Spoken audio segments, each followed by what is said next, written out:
And if you won power, would you look to scrap the Barnett Formula? Well, the Barnett Formula, it seems to me, is really somewhat out of date. What I'd like to see is a Scottish government that's able to raise a bit more of its own revenue and a Scottish economy that has actually got genuine growth. And I don't believe that can happen without this sector booming. All right. And I think, the Barnett Formula goes back to the 1970s. Is there an argument it should be looked at again? Of course there is. But, I mean, frankly, if you look at welfare dependency, if you look at educational standards, the idea that there's sort of 50 billion this year was roughly what the figure is going to be going to Scotland. It isn't going to reduce in the short term until Scotland actually starts to have an economy that is thriving. And right now it's going in completely the wrong direction. Can I just ask quickly as well, do Yeah. you support the concept of devolution as the Scottish Parliament? Oh yes, devolution's here to stay, and in fact devolution now is being extended into England, right down to a county basis where we're going to have elected county mayors.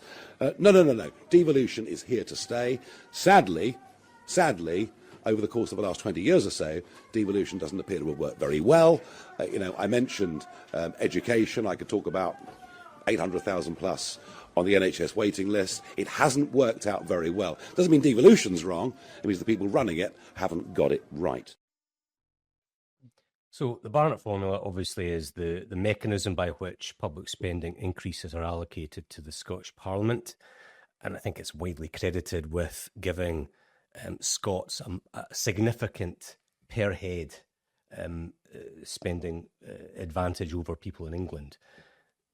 I do think that Nigel Farage coming up to Scotland a couple of days before a by-election for Holyrood and essentially saying that he's going to cut our funding, it was a very strange thing to do. And I don't really see how that really benefits Reform UK's campaign in this by-election.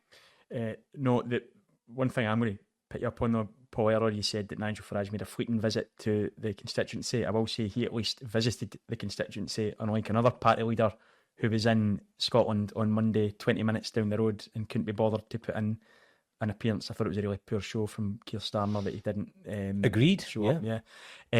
But see, on that though, is there not something to do with if you're up for government business?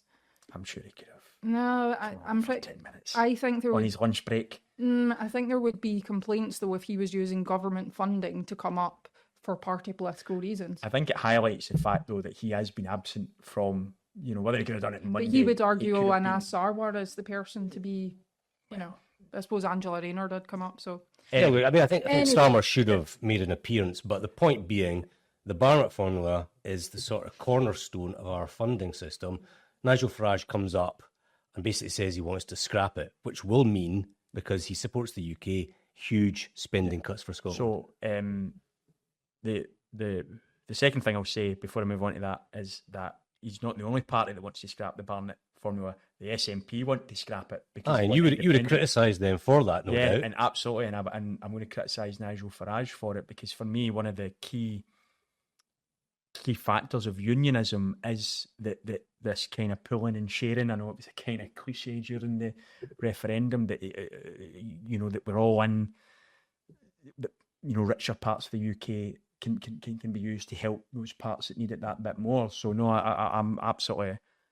I can kind of understand why he done it, why he said it, because I think it was a pitch in many ways to reforms core, if you like, I suppose, which is going to be the kind of southeast, coast of England and these kind of former industrial English cities. It's maybe a pitch to them, and he's maybe reckoning that it won't have that much impact on this by-election, which I don't think it will. But I have to say, I fundamentally disagree with him on it. It would have been a good message in the Runcorn by-election, Yes. because Yeah. it would benefit that constituency. Mm-hmm. But Hamilton, which is city centre or its town centre, is run down, probably needs more money, not less. And I was just thinking, on you go. No, it was a weird thing, but I think he was maybe slightly caught off guard by Chris's question, and credit to Chris, it was a great question.